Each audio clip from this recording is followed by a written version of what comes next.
Hello there. I'm Trevor.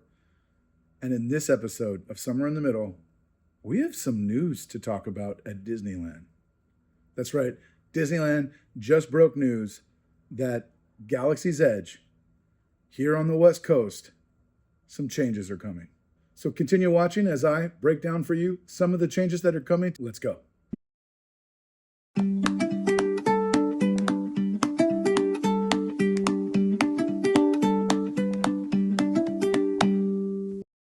Instead of being at Disneyland at Park, I'm going to give you guys a breakdown, try to give you some news that just kicked off. Disneyland just dropped the news. I checked my Instagram this morning and saw both posted via Star Wars and Disneyland that beginning April 29th, 2026, we got some changes coming to Batu, and this is how they introduced that. Check it out here.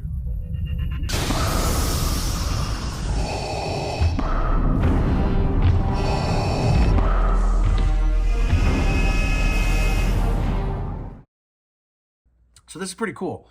As we dig into the news here, we are going to now see some new original Star Wars saga characters all in Disneyland. In the past, we've seen a few pop up here and there, like for instance, Ahsoka's been on in Batu.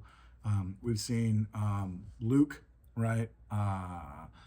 Return of the Jedi era Luke. And some of this they kept because of the timeline fitting in and things, but it seems like Disney is finally listening to the fans, especially here on the West Coast, because these changes are not going to Batu East at Walt Disney World. These changes are exclusively happening here at Disneyland, California. So, one, Darth Vader is going to be in Batu wandering around. Two, we're also going to see Han Solo and Princess Leia will be also in Batu. As it says, Han Solo and Leia should be around the Millennium Falcon from time to time, hanging around, as it says in the press release, his prized ship. Princess Leia and Han Solo will also be reunited with Luke Skywalker and Chewbacca, so imagine some great pics being able to see all four. Now, the Luke Skywalker thing and Han Solo, I'm a little, I don't know. When we met Luke Skywalker last year with around Return of the Jedi, he came out, that wig, I'm sorry, Disney, you need to try harder. You guys make a lot of money. We pay a lot of money to come to your parks. We want something better than that janky wig Luke had on. Come on, Luke. You may walk me this way as I continue my mission. All right. Some other characters that have already been there and we'll continue to see, Ahsoka, Tano will continue to be there, as well as the Mandalorian and Grogu will continue to be wandering around Batu. R2-D2, of course, we've seen around Batu. He will continue to roam around. No mention of C-3PO, so sorry, R2, you ain't got your pal. The odd couple is not complete. Changing the timeline, what does this mean for the park? I mean, Rey and Luke are like two different ages, and then Darth Vader is dead. So like, how's all that going to work? You might be wondering, because now the timeline's out the window. So according to the press release, the area of the Resistance is going to maintain that aspect, the Resistance area. So where Rise of the Resistance is where you will continue to see Rey and things along those lines. Whereas I think the Outpost area, where we see the Black Spire and the Marketplace and where the Millennium Falcon, and then further over down by where Oga's Cantina is, and then where often Kylo Ren would come out, and the First Order store, that whole area is probably going to get a little bit of a facelift, right? Some other changes that we're hearing about. We're going to start to hear John Williams music throughout the land. So no longer are you just going to have ambient sounds of Star Wars. Now, apparently, we're going to hear John Williams music playing throughout it. So you can imagine the ba-ba-ba and stuff like that, right? Score from the legendary first 6 films. Oga's Cantina is also getting an update. What are we getting? Cantina Band. That's right.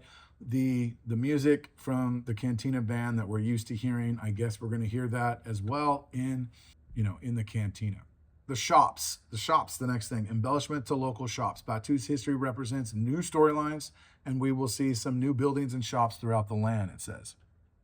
So we are getting a new store called Black Spire Surplus. The first order store will go away and Black Spire Surplus will be born. This is going to offer us artifacts from across the history of the galaxy, including Imperial and Rebel items, all tying back to the Galactic Civil War. What's that flashing? Some other changes.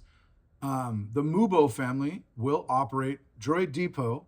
Another thing that we're going to see change is Droid Depot. Droid Depot will now be operating from an earlier generation of the Mumbo family. What does that mean for you, the consumer? It means you're going to get more droid options. The timeline handcuffed Disneyland. So this is going to expand that. And I think it's interesting that Disney is doing this specifically on the West Coast because they're testing it here. One thing that I've always hated about Disney is that different parks have different experiences. When all the parks have the same experience, there's no desire to go. Like, I want to go to Japan because there's different experiences there. I want to go to France because there's different experiences there. I want to go to Walt Disney World because there's different experiences there. And in this instance, drawing people to West Coast, to Disneyland, is a necessity for Disneyland, especially in a period of time as they're going to start growing. And we're probably not going to see that much new stuff because all the Disney Forward stuff is coming, right? We got Coco ride coming. We have Avatar themed land coming. A lot of new things are coming. So this is like probably all we're going to get for Galaxy's Edge Batuu. On top of course, Millennium Falcon Smuggler's Run, we're also still going to see a change to that. That's coming a little bit later, where we're going to get Mandalorian and Grogu in that ride, but that's going to come and change a little bit later. Ways, kind of like what Star Tours has done with different adventures you can go on. I don't know if each time it'll be a different one or we're just now stuck with the Grogu Mandalorian story, but that's more centered around the movie coming out. So that's still a few post April 29th reveal of all these new changes. We are also going to see Doc Ondar's Den of Antiquities get some updates. What does that mean? Probably more antiquities from across the galaxy. We might get stuff that's more than just lightsabers. I do think it's been nice that in the Den of Antiquities, you could always buy all the saga lightsabers. It wasn't just specifically to like Rey and Kylo. They've expanded at least that. So I'm curious to see, and again, more money for us to spend in Galaxy's Edge, potentials there. I would guess that we're also going to see some new foods come along. I know that starting this new year, we've already gotten a pink milk, right? You got the blue and the green milk. Now there's a pink milk that's supposed to be like a banana strawberry flavor. I haven't tried it yet. Our next visit, we're definitely going to hit that and try that out for you guys to let you know what we think of the drink. But maybe we're going to get some other ideas, some other foods that expand the universe. Last thing to kind of talk about as far as changes or enhancements to Galaxy's Edge Batuu West, the shows will continue. There's Shadows of Memory, the Luke Skywalker saga. That background show will continue on select nights, as well as the firework viewing from Batuu, which is titled Fire Rising Moon or Rising Moons. And so, if you want a unique perspective on watching fireworks and not stand by the castle, Galaxy's Edge does offer some fun changes there, and it looks like those are going to continue. Check your calendar for the days that you show up to see which is showing, whether it's Rising Moons or the Skywalker saga projections. Both are fun. Both are worth your time. I've never showed the whole thing on the channel to this point, but definitely worth your time if you're a big Star Wars fan. Okay, so let's talk this out.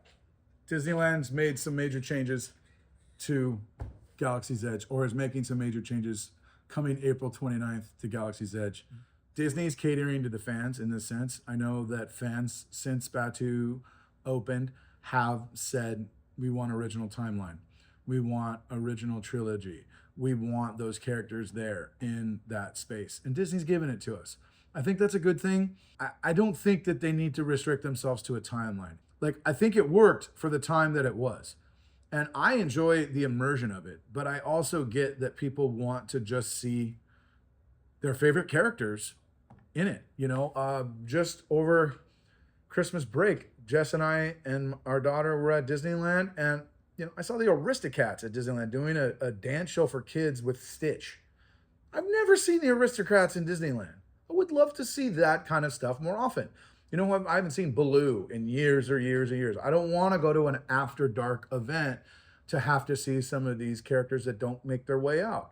So it's nice that Disney has now opened the door a bit, opened the floodgates a bit when it comes to Star Wars.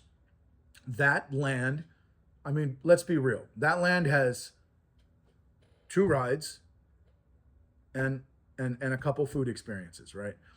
It's a great little place to spend. I love going there. But you need to have other reasons to pull people in there. How many times am I going to make a droid? I've never made one, to be honest, and I don't think I'd ever buy one unless, I don't know. I'm just not interested in doing that. I've never done the lightsaber thing. I'm not buying. I'll buy a character legacy lightsaber. I've never made my own lightsaber. The price point's too high for me. The magic band thing to do bounty hunters, didn't do it. Everything that Disney has tried to get me to go, or the polls to bring me in there, haven't necessarily worked. I like going because I like the immersion. I like the rides. I like the food. I like just being in that space. It feels good to me. It sounds good to me. All my senses work in that, like a Disney park's supposed to. This, I feel like, is going to pull more people in. It's going to be, maybe we get to see Han. Maybe we get to see Leia. When they pulled out the Mandalorian and Grogu and they started showing up, I would say, let's pop over just to see if we see them. And I think more and more families are going to do that, generating foot traffic into that side of the park. And that's a good thing. I think Disney did a really easy give to the fans of Star Wars here. And I hope it works out for them. I hope it generates more people coming to the park. I hope the people that come to the park are satisfied. And a big part of that is, don't have really bad wigs. You may walk me this way as I continue my mission. All right. It's January. You got till April. Test them dang wigs out and make sure I'm not getting a wig that looks like I bought it at Party City for my Luke Skywalker. I don't want to put that photo out there of me and Luke Skywalker in his janky wig. I want it to look good. Grogu and Mandalorian look amazing. The droids that come out and walk around look amazing. R2 looks amazing. Rey looks great. Chewie looks great. You drop the ball with Luke. Don't do that with these other beloved characters. We already know Vader's going to come out and look great because he's been at Disneyland before. You used to be able to go meet him in Tomorrowland. Obviously, those days are gone, and now he'll be here looking for Luke Skywalker in Galaxy's Edge. I like the idea. I like that they're opening up Galaxy's Edge for the fans, that they're bringing more reasons to pull us in there. That's cool to me. More foods. You get to hear the Cantina song. Great. John Williams music's going to be playing as you walk to the park. Cool. More original timeline. Like, purchase points. Great. Again, don't mess up Luke. Don't mess up Han. Make those actors, the hair, all that stuff look dialed in. So what say you? What do you think about these changes coming to Disneyland, Galaxy's Edge, Batuu West? Are you for them? Are these pull factors that are going to bring you into the park? Do you think Disney did a solid to its fans and to patrons of Disneyland by opening the timeline up, by adding some beloved characters like Han Solo, Princess Leia, Organa, Luke Skywalker, Darth Vader, bringing them to Galaxy's Edge, bringing them to Batuu? What does that do? Does that bring more foot traffic? Is it just a marketing ploy? Does it bring in more wealth for them? I don't know. What do you think? Does this work for you? I personally, as you heard, I like the idea. I think it's going to cater well for fans. I think people are going to enjoy this. At the same point in time, it also makes me wonder, what else are we going to demand? And will Disney kowtow to that as well? This was a simple give fans the original characters in park. we got it. I think people are going to be pretty happy with the results. And I'm looking forward to meeting Luke with a good wig, Han with a good wig, and the rest of them once April 29th hits. So thanks for watching this episode. I appreciate you being here and spending time with me and Jessica as we share our lives with you. And we'll see you in the next episode. Auf Wiedersehen.